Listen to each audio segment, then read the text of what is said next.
Hey guys, before we get stuck into the video, I just wanted to let you know that we had some internet connection issues throughout the interview. So we smoothed this over in post-production and you probably won't even notice. But if you do, yes, that's my dog. So let's get right into my interview with Luana Dametto from Crypta. Hey guys, welcome back to the Coffin Nail. My name's Lightbreaker and today I'm chatting with Luana from the new death metal band Crypta. Luana, welcome to the show. Bem-vindo ao Prego do Caixão. Obrigado por falar comigo hoje. Oh, de nada. Thank you for the invitation, and that Portuguese was very surprising. It surprised me too. So, your first album, Echoes of the Soul, came out today, so congratulations on that.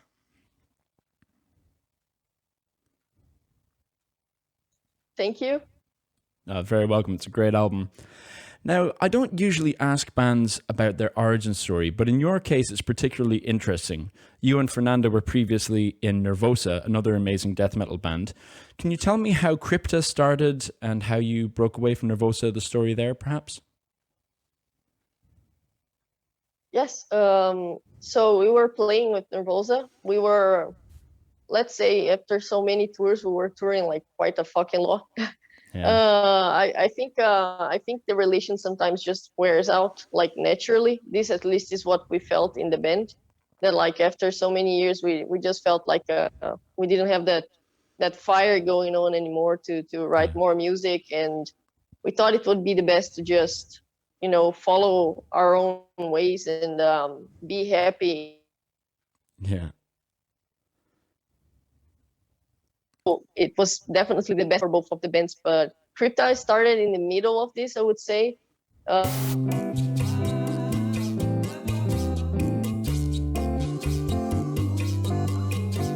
The other things that I couldn't play properly at the time, or that I wasn't practicing properly at the time. So then I thought of having a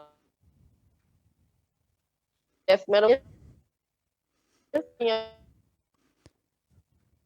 project while we were in Nervosa. And then we thought of inviting Sonia. That was a guitarist that we always admired. We even played a gig with Burning Witches where we met her there. And just me, Fernanda, and Sonia. We found a name in the way. It took a couple of time for us to find a proper name to the band and to really start doing anything. It was just an idea at the beginning. So yeah, we didn't have anything for a long time. And then when we found Tainá, it was after we decided to leave Nervosa. So then when we found her, it was actually the time that we also realized that, well, if we're not playing in Nervosa anymore, we might as well take this band and make it into a real band, not just a side project where we're taking everything so slowly. Then we started to really do stuff. After we announced, when people saw that we existed, it was when we really started to do stuff instead of, just dragging everything to the time that we could do something. So that was how Crypta started. Awesome.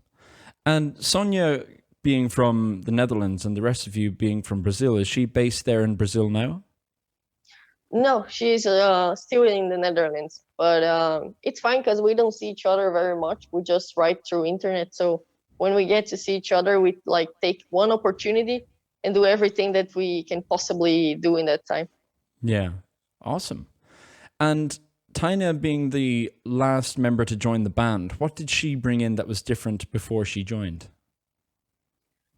To be honest, when Tainá joined the band, we were looking for a second guitarist already, but the idea is that we would have Sonia for solos and everything, and would have another one just more for bass and stuff, for filling in with the melodies and stuff.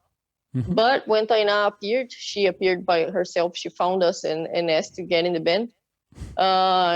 She clearly plays much more than just someone that would do basses all the time. So now we can do this crazy like two solo stuff and harmonize them together and so on. So I would say Tainá brought that to us. We thought that we would be much more traditional in the sense that we would have like basses and then the solo by one guitarist and then stuff like that.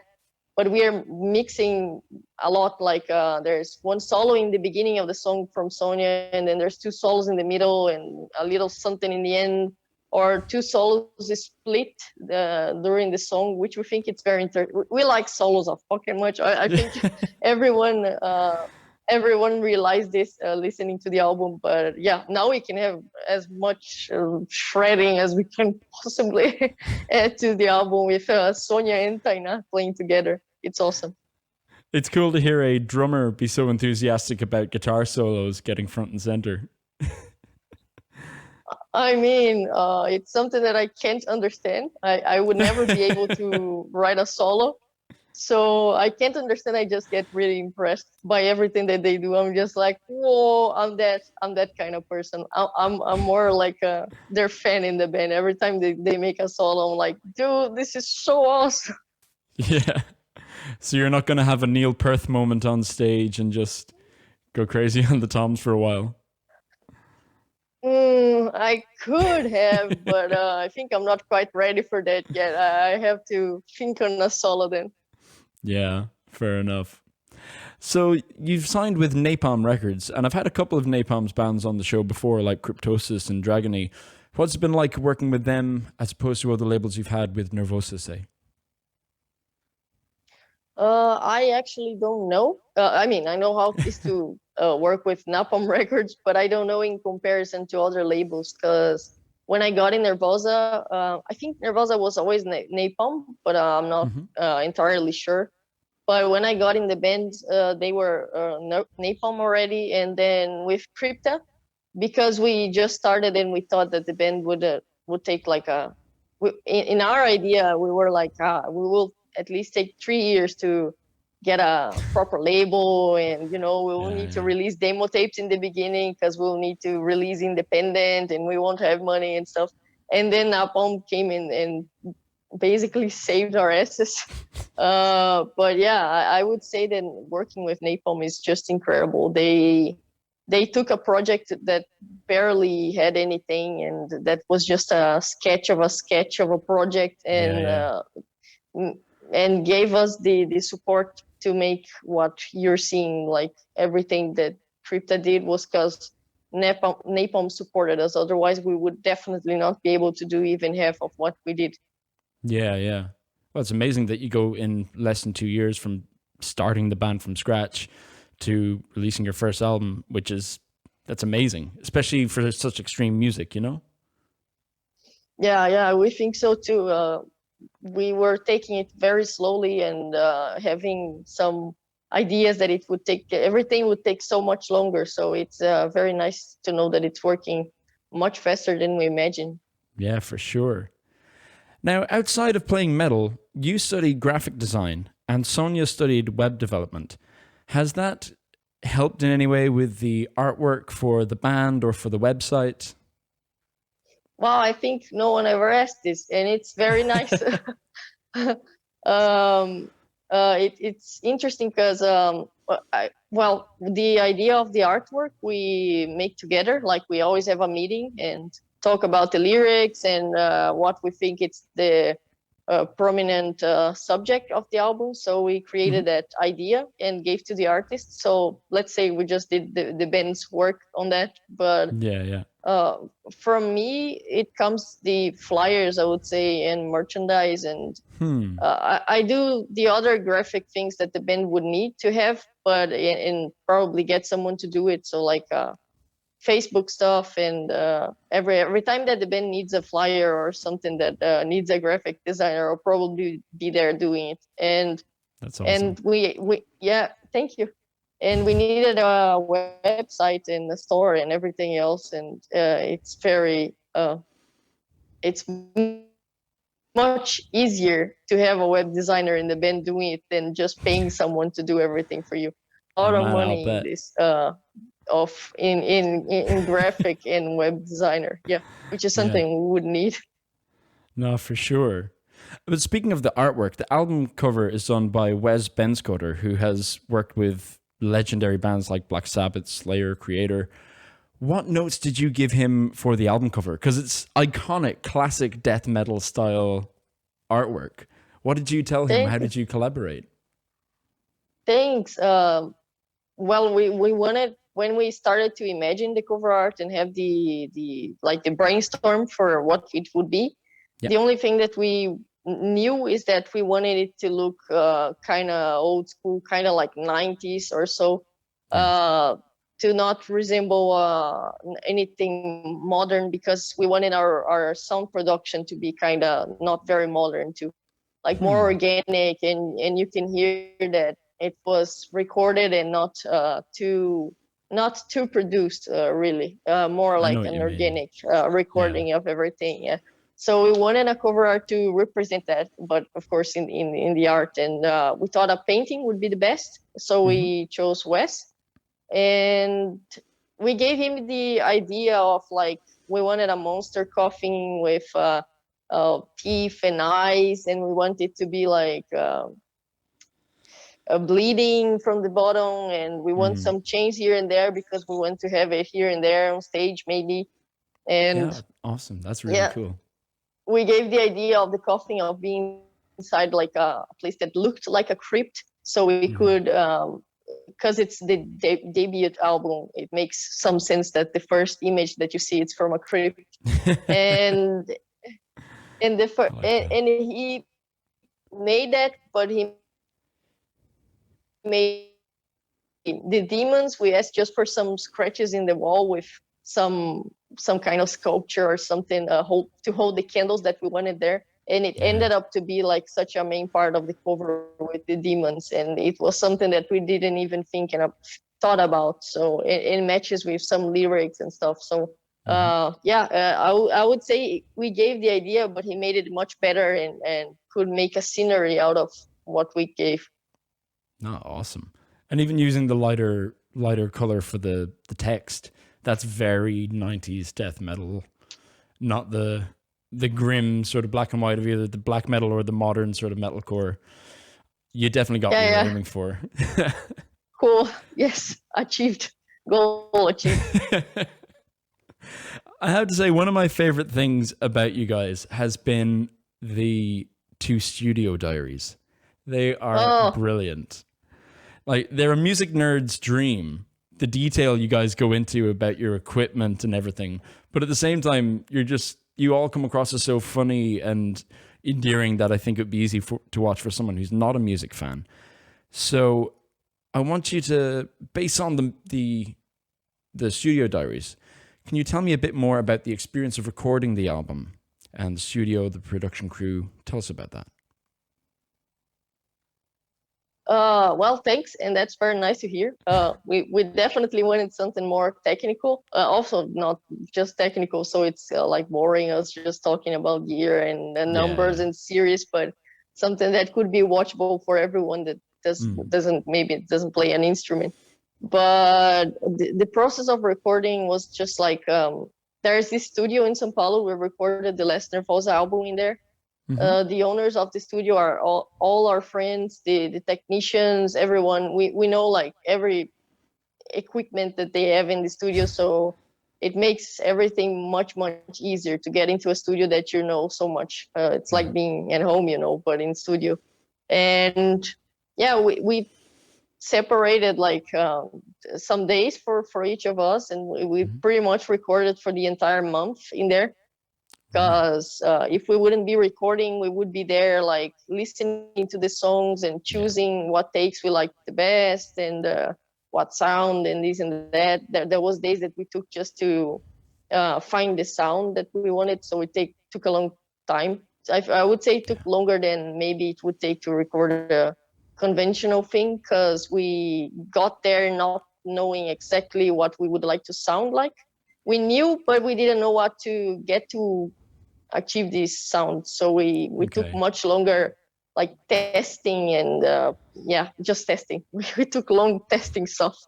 And yeah, it was pretty much that. We were in a house beside the studio, so pretty incredible for a Brazilian band, I would say. We do not have money, so yeah, we do not have money for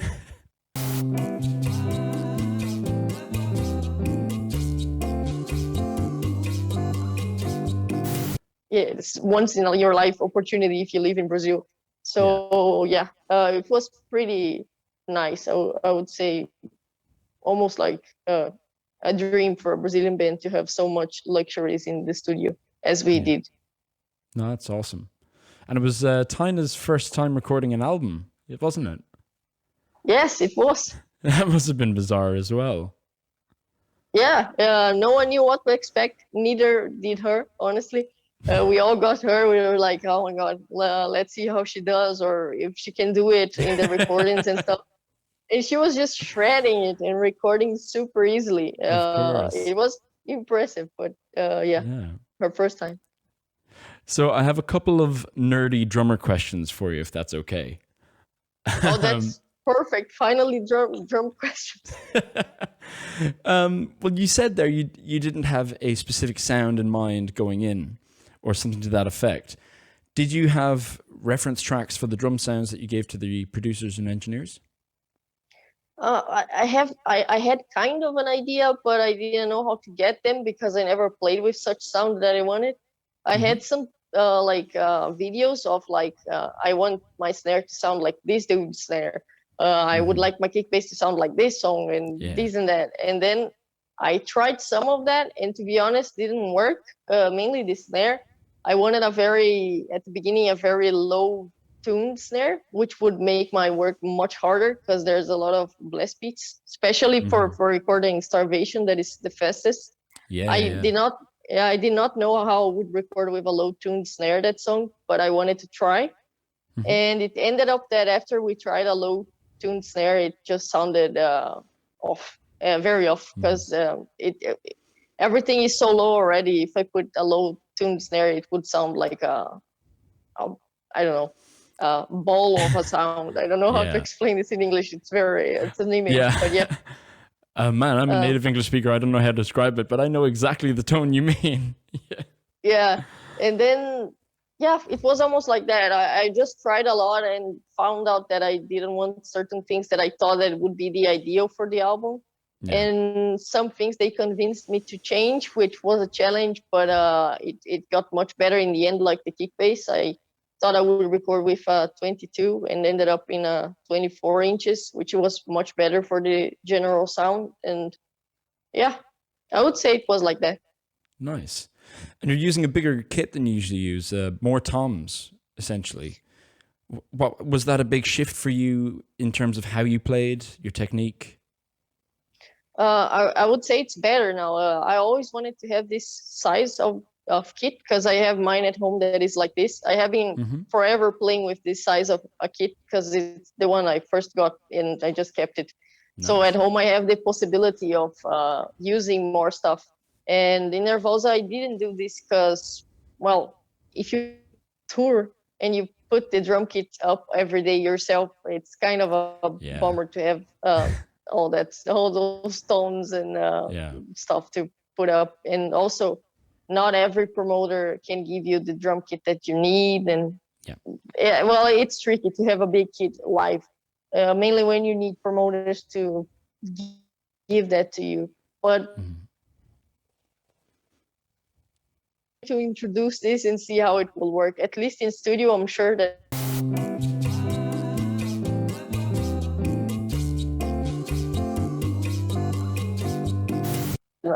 another floor tone, why wouldn't I? And then live, I will see if it works. Yeah, if it works, I will forever be playing with this kit. In life, I like that. And finally, I want to ask, what is that ride snare? I know you mentioned it in the music diaries, the studio diary. And I was glad because I noticed it in the playthrough of, is it From the Ashes that you have a video up for? But it's that black ride symbol that you have. Like, what is that symbol? It's amazing. To me, it's the coolest symbol ever invented. I'm sponsored by Pasty, and they have. I always wanted a Mega Bell or a Giga Bell, and they have this Achilles Priester black Giga Bell. It looks very cool, so I wanted to try it, and it's also signature from one of my favorite drummers ever, and ended up to be like my favorite symbol of all times. Not just because of the Giga Bell, that it's ginormous, sounds like a train is coming or something. But also the cymbal itself is really small, and I don't feel at least I don't feel the necessity of having a much bigger of a cymbal, because I barely use the other part of the cymbal. Yeah.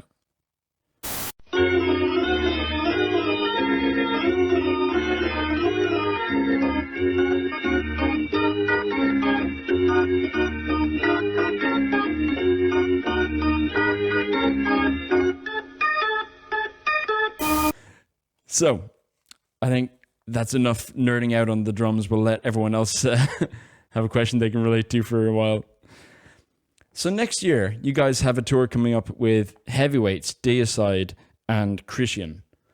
And that's kicking off into 2022. Before then, is there any chance of seeing Crypta anywhere on tour?